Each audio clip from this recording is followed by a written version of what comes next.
추천 한번 정중히 부탁드리면서 또 들어가 보겠습니다. 오늘은 중국 반도체 그리고 5G, 즉 쉽게 말해서 중국 반도체 굵기 그리고 화웨이의 방향성 등에 대해서 이야기를 한번 해보도록 하겠습니다. 또한 우리나라에서 이 중국 반도체 굵기나 화웨이의 공격적 행보에 대해서 가장 위기가 될 수 있는 기업이 삼성전자이기 때문에 5G 네트워크 장비, 스마트폰 등에 걸쳐서 삼성은 또 어떻게 대응하고 있는지 시간이 허락하는 한도 내에서 살펴보도록 하겠습니다. 우선 지금 상당한 이 세계 경제 위기 상황인데도 중국의 반도체 굵기가 지속되는 측면에 우리가 주목을 할 필요가 있습니다. 사실 재작년 말부터 작년까지 가장 큰 이슈 두 가지가 있었다면 바로 중국 반도체 굵기와 한일 경제 전쟁이었습니다. 그리고 지금의 또 세계 이슈가 있는 거죠. 그중 중국 반도체 굵기가 여러 메가 트렌드에 지금은 좀 묻혀서 대중들의 관심에서 벗어나고 있고, 실제로 지금 그거를 신경 쓸 때가 아니지 라는 측면이 많고, 저도 일견 동의하는 부분이 있고요. 하지만 우리나라 지금 분명히 이번 경제 위기를 잘 이겨낼 것이고, 여러 가지 경제를 넘어서는 이 세계적인 위기를 잘 이겨낼 것이고, 장기적으로 저성장에서 조금이나마 한번 이렇게 미래의 희망을 보려면 개인적으로는 이 중국 반도체 굵기에 주목할 필요가 있다고 판단이 됩니다. 하나하나 짚어보면, 우선 우리나라의 대표적인 이 세계 70%를 지배하고 있는 메모리의 경우, 저번에도 언급드렸던 부분이지만 총괄 정리하는 개념이기 때문에 허페이 창신이 19나노 D램 양산에 나선 것은 분명한 사실입니다. 하지만 양산에 나섰다, 요것은 사실인데 수율도 비공개에 붙여져 있는 상황이고, 사실 수율이 제대로 안 나오면 그것은 아무 의미 없는 양산이거든요. 그리고 10나노 시제품도 생산하겠다라고 허페이 창신이 발표를 한 것은 맞지만 그것은 말뿐입니다. 얘네들이 D램을 양산하겠다라고 발표하고 D램을 실제 하나라도 양산하는 데까지만 해도 거의 오차 범위가 1년 반에서 2년까지 걸렸어요. 그래서 이 말뿐인 10나노 이 시제품 양산에 대해서는 크게 지금은 의식할 필요가 없을 거라고 생각이 되고, 그러나 19나노를 시작했다라는 측면은 우리가 일단 머릿속에 체크포인트로 가져가야 된다고 판단을 합니다. 이미 5나노 공정 개발을 완료하고 3나노 공정 개발에 돌입하고 있는 이 삼성전자하고는 분명한 기술 격차는 상당하다. 하지만 누구도 이 허페이 창신 같은 중국 짝퉁 회사가 삼성을 넘어설 것을 위기로 판단하지 않습니다. 그럴 가능성이 없어요. 하지만 없다라는 단언적인 표현보다는 낮죠. 하지만 제가 걱정하는 현실적인 위기는 우리나라 반도체 수출의 절대적인 비중을 차지하고 있는 이 중국이 이 자급률이 올라가는 것이 바로 우리나라의 위기가 될 수 있고, 저가형 반도체에서 자급률이 올라가는 것만으로 일단 분명한 마이너스 피해가 시작된다는 측면에서 우리나라가 이제 허페이 창신과 이 SMIC 등의 행보에 주목할 필요가 있다라고 판단이 됩니다. 자, 그럼 두 번째, 비메모리 측면에서 보면 일단 파운드리 먼저 봐야겠죠. 팹리스도 있지만 삼성이 물론 이번에 1분기 점유율이 파운드리가 15.9%예요. TSMC가 54.1%로 오히려 격차가 좀 벌어진 아쉬운 결과를 내놓은 것은 맞지만, 삼성이 7나노 EUV를 기점으로 TSMC보다 기술 경쟁력 측면에서 앞서갔던 그 시점부터 미래 수주 변화가 조금 이제 일어나고 있었는데, 그에 대한 반영이 이번 수치에는 없었다. 실제로 김기남 부회장도 앞으로 파운드리 시장은 첨단 공정으로 그 승부가 결정될 것이다 라고 언급을 했고, 그러한 면에서 삼성은 TSMC에 절대 뒤처지지 않으며 실제로 최근 많은 고객들이 삼성 쪽으로, 그러니까 김기남 부회장 언어를 빌리자면 우리 쪽으로 오고 있다라고 언급을 했었죠. 이 주주총회에서 실제로 최근 우호적으로 방향성을 띠고 있다라는 측면을 그 기업의 반도체를 사실상 반도체 수장격인 부회장이 확인을 시켜줬고, 우리가 모두 알듯이 미세공정에서도 TSMC와 대등 혹은 단순 나노대로만 보면 우위를 삼성이 가져가고 있고, 패키징 기술 측면에서도 과거보다 분명히 원래 팬아웃 레벨 패키징을 우리가 못해가지고 애플의 전량을 뺏긴 적이 있었는데, 그게 물론 정치적인 측면도 있지만 기술적인 측면이 분명히 존재를 했거든요. 그때는 좀 부끄러운 이야기지만 삼성이 TSMC보다 패키징에서 확실히 뒤떨어졌었습니다. 애플한테 그 물량을 뺏기던 그 시기에는. 하지만 지금은 분명히 삼성도 나름의 패널 레벨 패키징을 웨이퍼 레벨 패키징을 진행하고 있고 제가 지금 앞뒤가 바뀌었죠. 웨이퍼 레벨이고 지금 삼성이 패널 레벨이고 어쨌든 그 과거보다 진일보한 측면이 있고 실제로 이번에 이제 애플하고 TSMC의 장기 계약이 끝나는데 그 기대감도 분명히 있고 실제로 내부적으로도 5G 모뎀 칩이라든지 AP를 결합한 SoC 시스템온 칩이라든지 뭐 CIS 그러니까 이미지 센서죠. 그다음에 OLED 가동하는 DDIC 등의 생산 캐파가 계속해서 늘어나고 있다라는 것을 삼성이 공식적으로 일단 발표한 상황이에요. 전문 분석 기관에서도 지금과 같은 시장 분석 기관에서도 경제 위기 상황임에도 불구하고 삼성전자의 파운드리 부분 올해 매출 증가율을 30% 정도로 잡고 있습니다. 이는 이 파운드리 사업이 선주문 후 제작이라는 특성 때문에 선주문 후 제작이라는 특성 때문에 경제 위기 전에 이미 받아놓은 주문이 또 작용하는 측면이 있는 것은 맞지만 점유율 측면에서 비관론만 펼칠 정도의 상황은 아니다라고 판단이 됩니다. 또한 여기서 우리가 또 주로 다루게 될 이 중국 부분 또 언급은 해야겠죠. 중국의 SMIC가 중국의 결국에 파운드리 1위 업체인데 뭐 UMC 글로벌 파운드리 이런 업체들은 중국 업체도 아니지만 그런 업체들은 이미 한물 갖고 상대가 안 됩니다. 걔네들은 저가형에서 이제 기술 발전을 사실상 멈춘 상황이고 SMIC가 그나마 중국 정부의 이 보조금 삼아서 나오고 그 전보다 좀 계속 나은 이런 기술을 내놓고 있는 것은 사실이지만 1분기 기준으로 전분기와 동일한 성장률 즉 4.5%의 점유율이 전분기에도 4.5% 이번 1분기에도 4.5%의 점유율을 보여주면서 성장률 0%를 보여줬다. 즉 아직은 좀 멀었다라는 것이 수치적으로 증명되고 있습니다. 물론 삼성은 오히려 점유율이 떨어지지 않았냐라고 말씀하실 수 있지만 이 4위, 5위, 6위 뭐 이권에 있는 파운드리 회사들은 규모도 작고 뭔가 기술 개발이 될 때마다 먹을 수 있는 저가형 캐파들이 많기 때문에 훨씬 성장률이 빠르거든요. 일례로 전기차 배터리 세계 시장에 있어서도 LG화학이 훨씬 더 빠르게 성장하고 있고 삼성 SDI가 더 잘해주고 있지만 SK이노베이션의 성장세가 더 크거든요. 그런 거는 뭐 1%에서 2% 성장하면 100%잖아요. 걔네들은. 그런 측면에서 도 0% 성장을 했다라는 것은 조금은 SMIC가 수치적으로는 아직 조금 느리게 오고 있다. 이렇게 우리가 이해할 수 있는 부분이고 팹리스로 또 넘어가 보죠. 사실 우리나라의 미래가 팹리스에 있어서는 그러니까 팹리스라는 게 반도체를 처음 들으시는 분들도 있을 테니까 반도체 설계라고 보시면 됩니다. 설계 IP 그러니까 뭐 반도체를 우리가 만드는데 그 단계가 설계를 해야 되고 그것을 생산해야 되고 그것을 포장해서 팔아야 되잖아요. 그러니까 설계 부분이 팹리스다. 그걸 생산하는 게 파운드리고 뭐 IDM 같은 반도체 종합회사에서는 당연히 그것도 뭐 다 같이 하는 거고 패키징이라는 마지막 포장 단계가 있는 겁니다. 근데 이제 설계, 팹이 없다. 팹이 공장인데 그게 없다. 즉 설계만 하는 회사다 하는 게 팹리스고 요 부분이 이제 반도체의 IP. 그러니까 팹리스가 뭐 실제로 반도체 설계도 작성하고 이런 것도 있지만 한 번 설계도를 작성해 두면 예를 들어 ARM 같은 회사, 그러니까 ARM 같은 회사는 한 번 자기가 반도체의 기초 설계도에 대해서 특허, IP라는 게 이제 결국엔 특허인데 쉽게 말하면 그 IP를 등록해 놓으면 다른 회사들이 반도체 기초 설계를 할 때마다 ARM, ARM한테 계속해서 로열티를 지불해야 됩니다. 그리고 만약에 그걸 생산하려면 라이센스 계약을 맺어야 돼요. 그러니까 라이센스 계약 한 번 맺을 때 그 ARM 같은 회사한테 돈을 한 번 크게 주고 그 다음에 반도체를 생산해가지고 그것을 만약에 뭐 예를 들어 휴대폰에 넣어서 판다 뭐 이렇게 봤을 때 그 휴대폰이 팔릴 때마다 그 ARM한테 로열티가 계속 갑니다.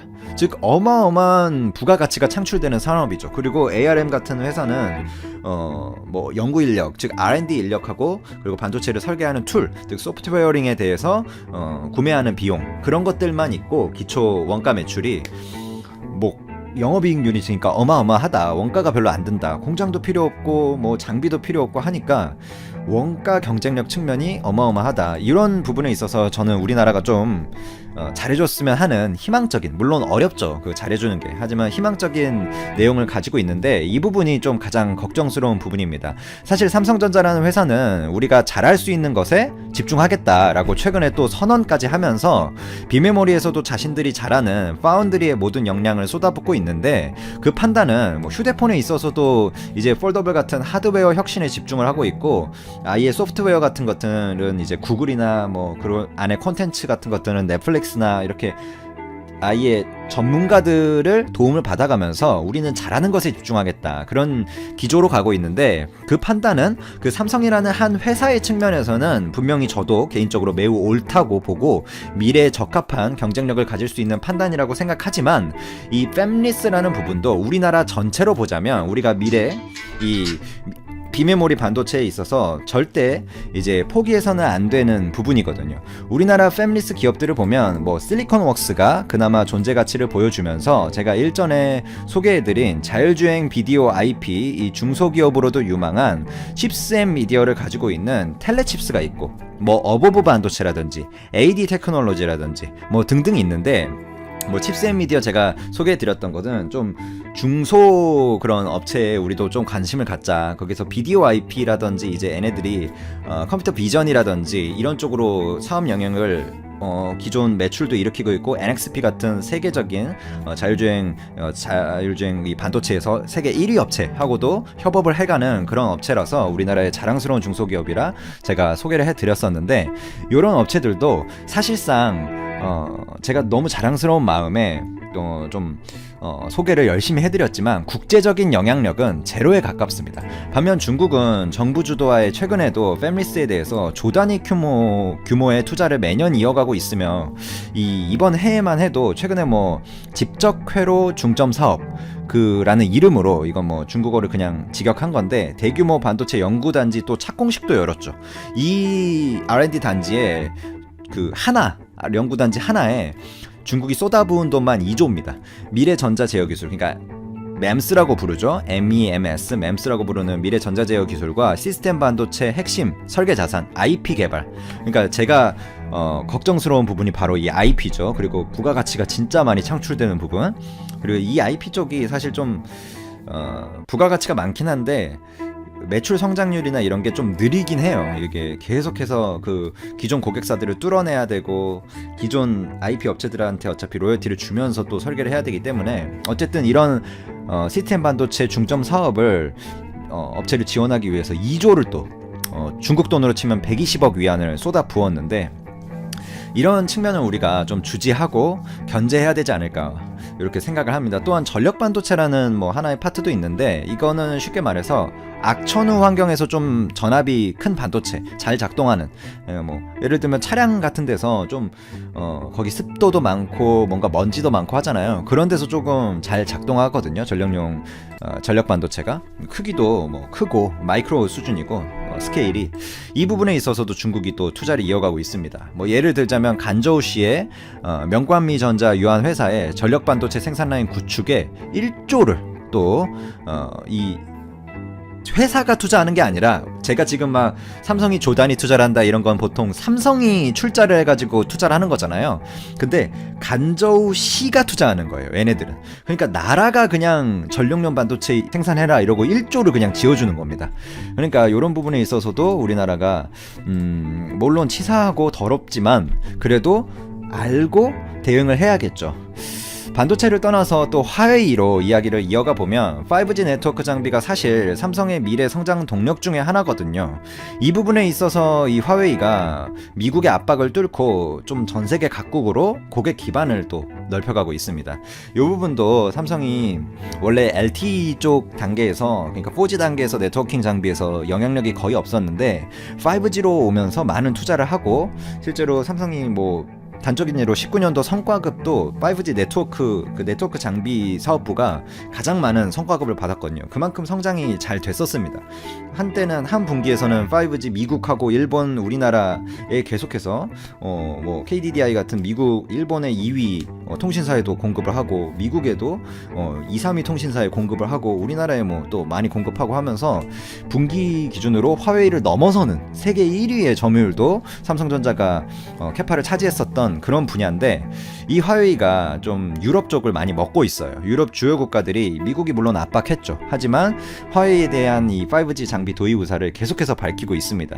미국이 원래 지난해 이제 국가 안보 위협이라는 것을 근거로 미국 내에서도 뭔가 사용을 금지하는 행정명령을 내렸고, 그 다음에 유럽 동맹국들에게도 화웨이 배제를 공식적으로 좀 진짜 강압하다시피 요구를 했죠. 하지만 독일과 프랑스 같은 데는 이미 뭐 미국 의사에 반해서 완전 무시하고 화웨이 장비를 배제하지 않겠다. 영국도 마찬가지고 EU도 마찬가지고 지금 사실 파이브 아이즈를 맺은 어떤 국가인 뉴질랜드 같은 데도 뭐 당국은 뭐 어떤 통신 장비 공급사에 대해서도 배제 조치를 내지 않겠다. 이런 게 뭐 스웨덴도 마찬가지고요. 화웨이 배제는 없을 것이다라고 공식적으로 선언을 했고요. 이런 뭐라고 해야 되죠? 그 행보가 물론 화웨이의 어떤 보안 문제에 대한 진위 여부라기보다는 그건 것 측면도 물론 각 국가별로 판단이 있겠지만 너무 그 원가 매출에 대한 리스크가 크거든요. 이미 화웨이로 다 깔려져 있는 거를 다 갈아엎으려면. 근데 그 측면에 있어서 이제 미국의 영향력이 한계점에 조금 있다. 그래서 유럽에까지 미국이 강압을 하기에는 좀 한계적인 영향이 있다. 일본이나 우리나라나 그래도 미국의 영향력이 이렇게 강한 곳에서는, 그리고 현명한 또 화웨이 장비 분명히 보안적으로 문제가 있다 이렇게 판단하는 곳에서는 삼성의 5G 네트워크 장비가 많은 양으로 공급되고 있지만 자, 우리 KFX 제가 여기 갖다 놨는데요. 이 KFX 큰일 났습니다. 또 이거 어떻게 합니까? 자, 인도네시아가 F-35를 도입한다고? 그러면 이 KFX 사업 파토나는 건가? 이야, 큰일 났네요. 이런 주제로 말씀을 드리도록 하겠습니다. 제가 워낙 KFX에 대해서 부정적으로 이야기를 계속 해오니까 여러분들이 KFX 이야기만 나오면 경기를 하실 수 있는데 저는 사실만 알려드립니다. 사실만. 자, KFX를 둘러싸고 어떤 사실이 진행되고 있는지, 그리고 지금 뭐 유튜브에 KFX 멋지다 뭐 이런 이야기 하면 조회수 빡빡 올라가는데 KFX의 환상에 도대체 어떤 환상이 있는지, 사실은 그게 어떤 내용인지 제가 알려드리도록 하겠습니다. 자, 트럼프 대통령의 엄포에 러시아 수호이 35 전투기 구매를 포기한 인도네시아입니다. 수호이 35 전투기 11대 구매한다고 2019년 작년이죠. 구매 계약을 체결했어요. 근데 그거 취소한다는 겁니다. 자, 3월 13일 자카르타 포스트가 이렇게 보도를 했는데, 미국의 트럼프 행정부가 인도네시아의 러시아제 전투기 그리고 중국제 군함 구입 계획을 철회하도록 압력을 가해서 조코 위도도 정부가 이에 굴복했다. 정부는 최근 11대의 수호이 35 전투기를 약 11억 달러에 구매하는 계약을 철회하기로 결정했으며 2억 달러 규모의 중국제 해군 초계함 구매 계약도 철회하기로 결정했다.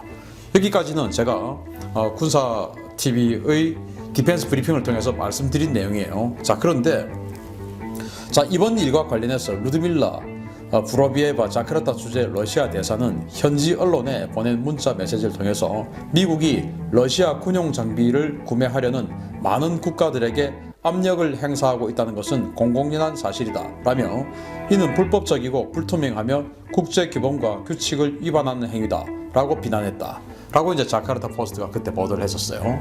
자, 그래서 이건 이제 내용을 보면 지금 러시아와 수호이 35 전투기 구매 계약을 작년에 체결했는데, 이거 구매 계약 진행해서 수호이 35 도입 실제로 하게 되면 인도네시아 당신네들 무역 제재할 거야 라고 트럼프 대통령이 압박을 했다라는 겁니다. 그래서 인도네시아 정부가 손을 들고 계약서까지 적은 것을 취소하기로 결정을 한 겁니다.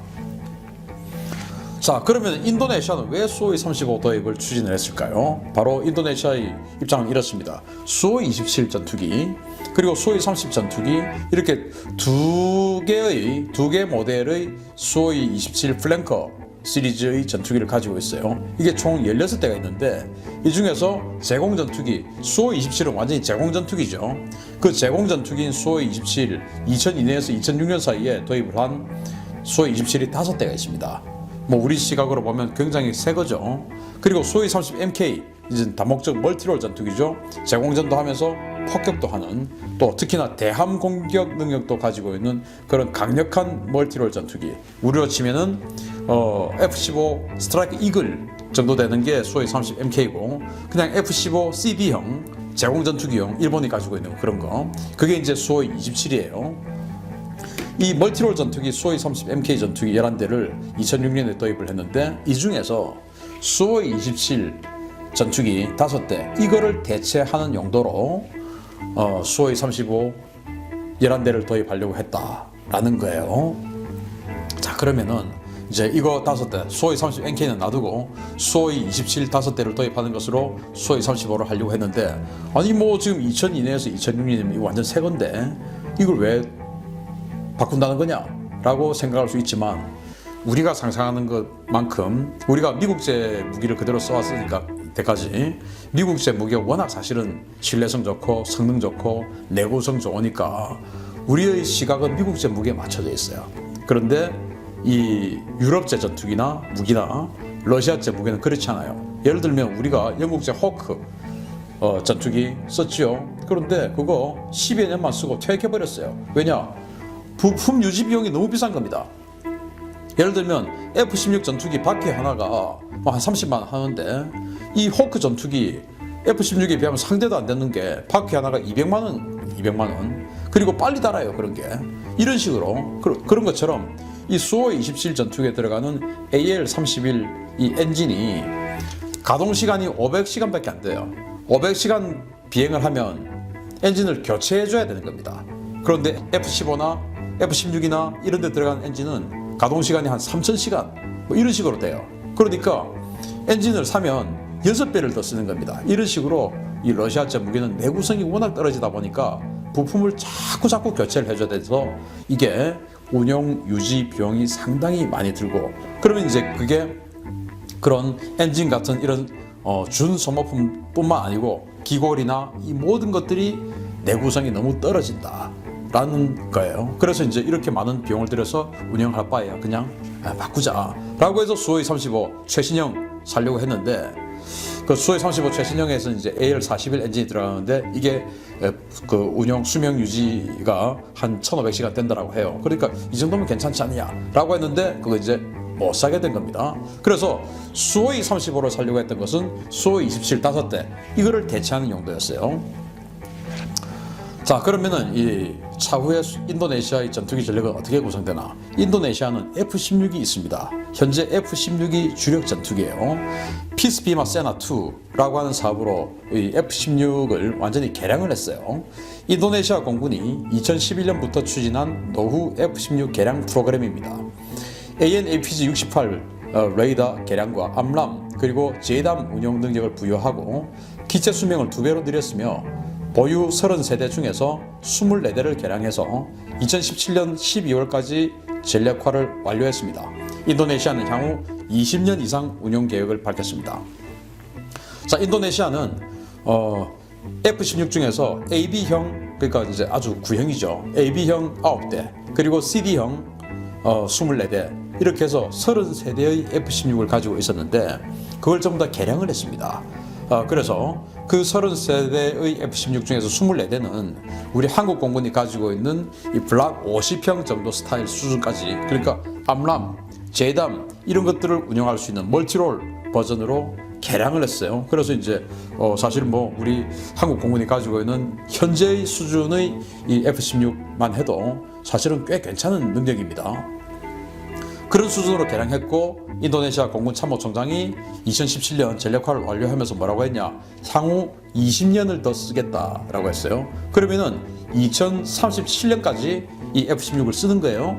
그런데 우리 공군의 예를 봐서 사실은 이 미국제 전투기 워낙 내구성 좋고 하니까 2037년 이후까지 더 쓸 가능성 훨씬 높은 겁니다. 어쨌든 이렇게 F-16은 2037년 이후까지 쓰게끔 개량을 다 했습니다. 그리고 또 F-16 블락 72 F-16V를 도입 사업을 지금 추진해서 협상을 다 마쳤어요. 이거 무슨 사업이냐? 2020에서 2024 공군력 현대화 중기 계획에 의거해서 노후된 호크 200경 공격기를 대체하는 고성능 전투기로 32대 도입이 확정된 사업입니다. 지난 1월까지 록히드 마틴과 가격 협상을 마쳤으며 20억 달러 예산으로 2025년부터 순차적으로 이 전투기를 인수할 예정입니다. 자, 그래서 최신형 F-16이에요. 블락 72, 컴포멀 탱크도 붙어 있고 이런 것을 지금 32대를 20억 달러에 구매하기로 가격 협상 다 마쳤습니다. 그래서 2025년부터 이게 순차적으로 들어와요. 호크 200이라고 영국제 그 경전투기 있는데 그걸 24대를 인도네시아가 가지고 있는데 그 24대를 32대로 업그레이드하는 겁니다. 사실은 호크 200하고 F-16V하고는 차원이 다른 전투기죠. 이거는 뭐 사실은 이 호크 200을 F-16V로 대체한다? 그것도 24대를 F-16V 32대로 대체한다? 이건 말이 안 되는 거예요. 완전히 차원이 안 맞지 않는 몇 차원 뛰어넘은 그런 성능의 전투기를 그것도 훨씬 더 많이 구매한다. 이거 정말 말이 안 되지만 그렇게 했습니다. 그래서 2025년부터 순차적으로 인수한다는 거예요. 그래서 제가 이제 이 보도를 그때 해드리면서 아니 이 시기에 KF-X 도입해야 되는 시기인데 이러면 우리 KF-X 어쩌자는 거냐? 그래서 제가 이런 말씀을 해드렸던 적이 있지요. 자, 그러면서 이제 이 이야기가 나온 겁니다. 인도네시아가 수호이 35 도입 사업이 엎어졌는데 그 대체 기종으로 F-35 도입을 추진한다는 겁니다. 사실은 이건 뭐 이미 예견된 상황인데 제인스가 그렇게 보도를 했어요. 3월 18일 날. 자, 한번 보겠습니다. 사크티 와휴 트렌고노 인도네시아 국방부 차관이 인도네시아 공군의 차세대 전투기 소요를 충족하기 위해서 미국의 F-35 전투기 도입을 희망한다고 밝혔다. 트렌고노 차관은 현지 시각 18일 러시아제 수호이 35 전투기 구매 철회에 대한 입장을 묻는 CNN 인도네시아와의 인터뷰에서 수호이 35 전투기 구매 프로그램에 문제는 있지만 인수 계획이 완전히 종료된 것은 아니다 라고 밝히면서도 우리가 수호이 35를 살 수 없다는 것을 알지 않느냐라고 반문했다. 트렌고노 차관은 이런 난관을 고려해서 인도네시아 정부가 현재 미국과의 정부 간 거래 형태로 F-35 전투기를 입찰시키는 방안을 고려 중이라고 밝혔다 라고 제인스가 보도를 했어요. 그래서 수호이 35 러시아 이거 트럼프 대통령 당신의 압박 때문에 우리가 계획서까지 적어놓은 것을 폐기를 할 수밖에 없으니까 자 읽어보십시오. 이제 이 CNN 인도네시아 그 기자에게 국방부 차관이 아니 우리가 수호이 35 살 수 없다는 거 알지 않느냐 뭐 그거 알면서 왜 또 묻냐 이 말을 했다는 거 아닙니까? 그래서 트럼프 대통령의 직접적인 압박에 의해서 러시아제 최신의 제공 전투기 멀티롤 전투기인 수호이 35를 계약을 취소하고 못 산다 이겁니다. 그러면은 그 정도 강력한 하이급 전투기를 대체할 걸 뭐냐? F-35 하겠다 이겁니다. 그래서 F-35를 희망한다. 그래서 미국과의 정부 간 즉 FMS 거래로 F-35 전투기 우리 차기 전투기 이제 수호이 35 대신해서 다시 차기 전투기 사업해야 되는데 F-35 입찰 들어와라 하자 이제 이렇게 하겠다라는 겁니다. F-35를 한다는 겁니다. 자, 그러면은 2020년에서 2024 중기 계획으로 확정된 이 인도네시아 전투기 구매 계획을 한번 쭉 보면서 우리 KF-X가 들어갈 구멍이 있는지 없는지 현실적으로 한번 보겠습니다. 자, 현재 인도네시아가 가지고 있는 이 전투기들이에요. 한번 보시면 수호이 27 있죠? 수호이 27 5대 있습니다. 이거를 수호이 35 11대로 대체하려고 했죠. 그리고 수호이 30 MK 멀티롤 전투기 있습니다. 대한 미사일까지 쏘는 거 이거 11대 이거는 그냥 그대로 써요. 왜냐 이거 가지고 지금 인도하고 브라모스 초음속 공대함 미사일 이런 거 지금 협의 중이 있지 않습니까? 그게 이 수호이 30 가지고 브라모스를 쓰는 거예요. 인도 공군도 그렇게 쓰니까요. 자, F-16 ABCD형 다양하게 가지고 있었는데 이거 지금 이제 성능 개량 완료해가지고 2017년에 성능 개량 완료해서 최소 2037년까지 쓰겠다고 했습니다. 그럼 이거는 이제 그대로 가는 거죠. 그리고 호크 200 아주 경전투기 이거를 갖다가 경공격기죠. 뭐 전투기도 아니고 이거 1997년에 도입했는데 24대 가지고 있었는데 이거 F-16V 32대로 대체를 해요. 그리고 EBM 314라고 브라질에서 만든 프로펠러 전투기인데요. 투카노라고 하는 전투기 있습니다. 그 브라질은 지금 슈퍼 투카노라고 해서 아주 엔진 출력 강화시킨 그런 버전이 있는데 인도네시아는 그 슈퍼 투카노 버전이 아니고 그냥 훈련기인 투카노 거기다가 약간의 무장만 달고 전선 통제 임무를 주고 있습니다. 이거는 그대로 씁니다. 왜냐? 지금 뭐 인도네시아가 이제 이 밀림 지역에 있는 여러 가지 검색도 해야 되고 정찰해야 되고 하기 때문에 제트 전투기 쫙 날아가는 이런 거 말고 좀 저속으로 이렇게 움직이면서 자세히 정찰하는 이런 전투기 필요하거든요. 예를 들면 우리 KA-1처럼 이제 그런 임무를 가지고 있는 거예요. 그거 15대 이건 그대로 쓴답니다. 그러면은 지금 현재 인도네시아는 이거 다 합해서 88대의 전투기를 가지고 있어요. 88대. 그런데 이렇게 해가지고 이 호크 200을 F-16V 최신형 F-16V 이거로 32대로 대체를 하기 때문에 전투기 숫자가 더 늘어났어요. 그래서 14대가 늘어나서 102대가 됐습니다. 102대. 그런데 이 시기에 이제 이 F-16V가 들어오는 이 시기에 우리 KF-X가 들어가야 되는데 KF-X 50대 하기로 했죠. 그러면은 KF-X 50대를 하면 152대가 돼요. 인도네시아 공군력이 갑자기 수량으로는 2배, 능력으로는 한 대여섯 배에서 10배 이렇게 늘어나야 할 이유나 능력은 되나요? 안 되죠. 예를 들어서 수량으로 2배? 아니 뭐 그래봐야 뭐 한 70여 대 늘어난 건데 그건 뭐라고? 예를 들어서 우리 한국 공군이 420대의 전투기를 가지고 있는데 어느 날 갑자기 2배 한번 해보자 해서 800대의 전투기가 된다. 이거 말이 됩니까? 말이 안 되죠. 말이 안 되죠. 우리 시각에는 보면은 50대 60대 별거 아니지만 인도네시아에게는 지금 현재 가지고 있는 공군력의 70%가 50대라는 수량이에요. 그런 엄청난 수량을 필요도 없는데 또 뭐 필요는 없을 수는 없죠. 뭐 필요가 있는데 어쨌든 이만큼 그래도 더 늘어나는데 거기다가 더 추가해서 넣는다? 지금 인도네시아가 말레이시아하고 지금 전쟁을 앞두고 있습니까? 싱가포르하고 전쟁을 앞두고 있습니까? 아니죠. 이렇게 해야 할 이유가 없는 나라예요, 갑자기. 그런데 왜 이렇게 될 거라고 예상을 해야 되죠? 그걸 현실적으로 이야기를 해주는데 왜 저는 나쁜 사람이 되는 것이죠? 현실적으로 좀 이런데 우리 KF-X 어떡하냐? 대안을 세워야 될 거 아니냐? 대책을 세워야 될 거 아니냐? 이 이야기를 하는 겁니다. 자, 인도네시아는 계속 우리에게 사기치려고 하는 거에 눈에 보였었어요. 자, 2018년 여러분들께 이거 보여드렸죠. 인도네시아 투자조정청장 인터뷰를 했어요. 뭐라고 했냐? 세계 경제의 불확실성이 증가하는 가운데 국가 예산 지출 부담 감소를 위해서 한국과 KF-X 재협상을 할 것이며 한국 정부도 이에 동의했다. 여기에는 분담금 인하와 납기 연장, 그리고 기술 이전 수준 상향, 그리고 분담금을 석유 등 현물로 지급하는 거, 이거 지금 협의할 거다. 가격도 낮추고 라고 이야기를 했어요. 그러면서 한국 정부도 동의했다라는 겁니다. 그리고 이제 진해 문재인 대통령 휴가가 있는데 찾아와가지고 실제로 협의를 했죠. 문재인 대통령 오케이 해줬어요. 그리고 구매계획 사실은 없을 것 같은데 안 살 것 같은데 그러면서 이제 기술만 이렇게 빼먹으려는 인도네시아, 뭐 거의 뭐 기술만 빼먹을 것 같아요. 자, 작년 3월 27일 한 1년 전이 딱 1년 전이죠. 제가 그때도 이 동영상을 만들었었는데 중앙일보가 보도를 했습니다. KF-X 공동개발국 인도네시아가 현재 계약 조건이 불리하다며 분담금 경감 및 완납 기간 연장, 즉 2026년에서 2031년으로 기간을 연장하고 기술 이전을 확대 등을 요구할 계획이라고 위란토 정치법률안보조정장관이 인도네시아 하원에 보고했다.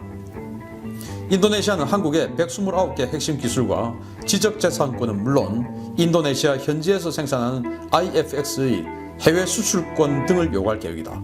지금 이 KF-X를 인도네시아에서 생산하면서 그 지적생산권 다 가져가고 129개 핵심 기술 그리고 지적재산권 다 가져가고 그리고 자기네들도 수출하겠다 이겁니다. 이건 무슨 지금 뭐 봉이 김선달이 지금 대동강 물 팔아먹는 것도 아니고 말이 되는 소리입니까? 수출하겠다 이겁니다. 우리하고 경쟁해가지고 말이 되는 소리예요. 이걸 지금 끌고 가고 있는 겁니다. 왜 끌고 가냐? KF-X 원래 할 때 뭐 반대가 많았죠. 군 내부에서 반대가 엄청 많았습니다. 왜? 사실 현상을 볼 줄 아니까 이거 하면은 이 국방이 이거 망하겠다. 볼 줄 아니까 반대가 많았는데 그래도 끌고 해가지고 결국은 카이다 국방연구원에서 결정한 대로 하자 해가지고 국방연구원에서 연구를 했어요. 그랬더니 KF-X가 성공하려고 하면은 최소 2개의 다른 국가가 들어와야 된다 라고 해서 터키와 인도네시아를 이제 끌어들이려고 했는데 터키는 안 하겠다 했지 않습니까? 그래야 이제 규모의 경제 이런 여러 가지가 된다라고 했는데 그런데 이제 꼼수를 썼죠. 당시 이제 마지막에 그 정경두 참모총장 이런 사람이 공군 참모총장 꼼수를 썼죠. 그럼 뭐 터키는 안 하겠다고 하니까 그럼 인도네시아하고 카이가 하면 될 거 아니냐? 카이 한국 정부 아니니까 카이 아니 무슨 카이가 지금 자기네들이 20% 내면 그래서 이제 한국 정부 60% 내고 카이 20% 내고 인도네시아 20% 내고 원래는 터키 20% 이렇게 하려고 했는데 그래야 된다라고 카이다 국방연구원이 그래야 된다 그 조건으로 사업을 보내야 한다라고 해서 그 조건으로 하기로 했는데 터키가 안 하겠다 이겁니다. 근데 공군이 그래도 계속 밀어붙였어요. 그러면서 그러면 카이가 니네들이 20% 내라 라면서 가격을 올렸죠. 정말 꼼수 아닙니까? 아니 카이가 무슨 자기네들이 20% 내고 그렇게 투자를 하면 되는데 그 20%를 나중에 사실은 공군한테 가격을 올려서 다 받아내는 거 아닙니까? 조삼모사죠, 조삼모사.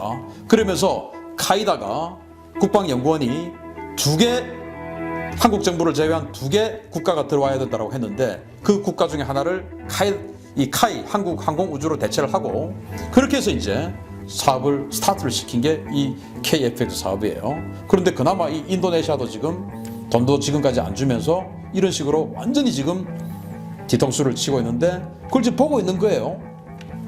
자, 2010년도에 한국과 인도네시아가 전투기 공동개발 협정서를 체결합니다. 그리고 2011년도에 한국과 인도네시아가 보람의 사업 공동위원회를 만듭니다. 그리고 2014년도에 한국과 인도네시아가 공동 체계개발 협의를 합니다. 자, 그때 인도네시아는 F-16 전투기 성능 개량 계약을 체결합니다. 그래서 30세대 이거 대체 안 하고 도태시키지 않고 30세대에 있는 F-16 개량해서 2037년까지 쓸 거야 라고 2011년도에 우리하고 이거 할 때 이미 결정이 났었어요. 그리고 싱가포르 에어쇼 2012년도에 이때부터 미국하고 F-16V 구매 협의를 시작했어요. 그래서 2020년에 이제 구매 협의 마쳤어요. 이제 2025년부터 20억 달러어치 사겠다 이겁니다. 그러면은 이때 이미 우리는 인도네시아가 F-16 최신형도 또 산다고? 지금 그 움직임이 있네? 그리고 이 지금 가지고 있는 F-16 30세대 이거 도태시키지 않고 개량해서 지금 수십 년 더 쓴다고? 그러면서 2003년부터 시작해서 지금까지 수호이 35 구매 논의를 해왔었습니다. 그리고 2019년에 그 계약을 체결했죠. 논의를 끝내고 수호이 35를 산다고? 그러면 KFX 어디로 들어가는 거야? 라고 의심을 하고 이에 대한 대안을 마련을 했었어야 되는데 안 했죠. 왜? 대안 마련하려고 하면 사업이 스톱될 것 같으니까. 그래서 이 사람이 공군참모총장 할 때 KFX 도장 찍었죠. 그런데 지금 인터넷에 또는 이 유튜브에 돌아다니는 많은 정보들 KFX가 마치 F-35를 이길 것 같고 KFX가 스텔스 전투기가 될 것 같고 이렇게 막 이야기를 하죠. 다 헛소리입니다. 자, 여기 한번 보십시오. KFX입니다. 바다가 한번 보십시오. 이렇게 많은 무장들. 이게 스텔스입니까? 스텔스 아니죠. 그러면 이걸 다 떼고 KFX 무슨 스텔스처럼 생겼으니까 이거 생긴 거 잘생겼어요. 스텔스처럼 생겼으니까 내부 무장창 달면 될 거 아니냐라고 하죠. 이 밑에 지금 미사일 붙어 있죠. 유로파이터처럼 밑에 붙어 있습니다. 이거 빼고 내부 무장창 하면 된다라고 하죠. 좋습니다. 한다 치고 제가 전경두 장관, 당시 공군참모총장이던 전경두 공군참모총장에 직접 물어봤습니다. KFX 나중에 내부 무장창 달 수 있냐 없냐 라고 하니까 달 수는 있다. 내부 무장창. 그러면 거기에 어떤 무장을 할 수 있냐?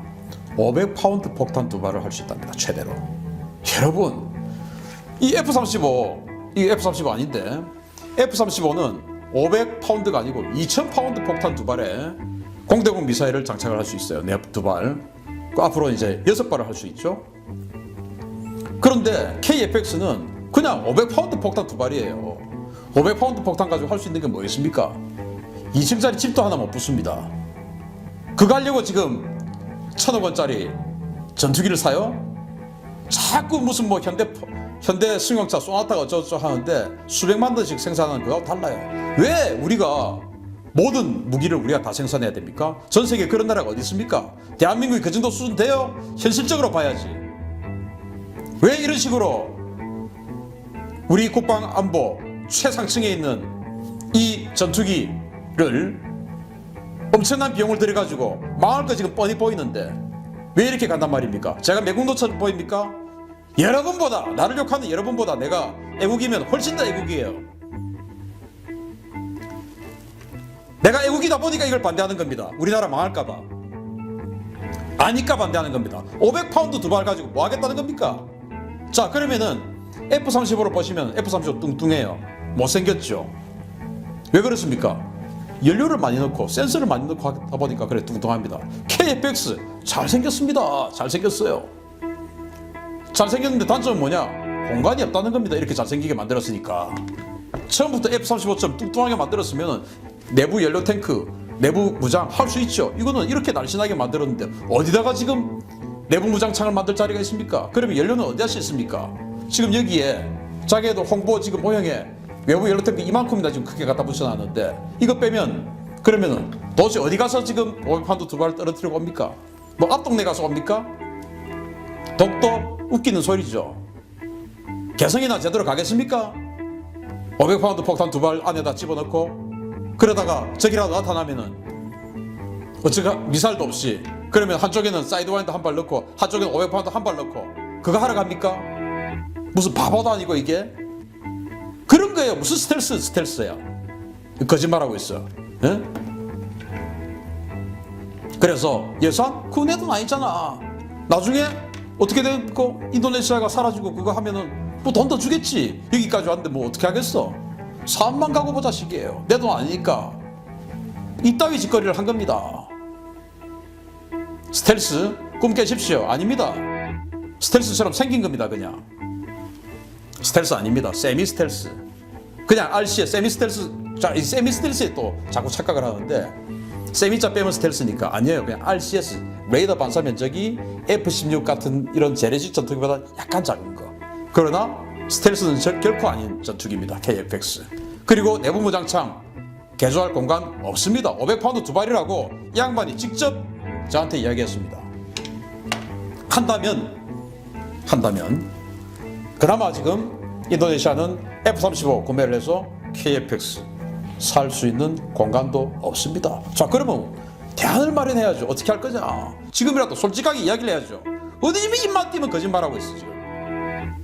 모든 것이 거짓말 아닙니까 이 사람 지금. 경기가 뻥뻥 뚫리는데 책임을 지기를 하나.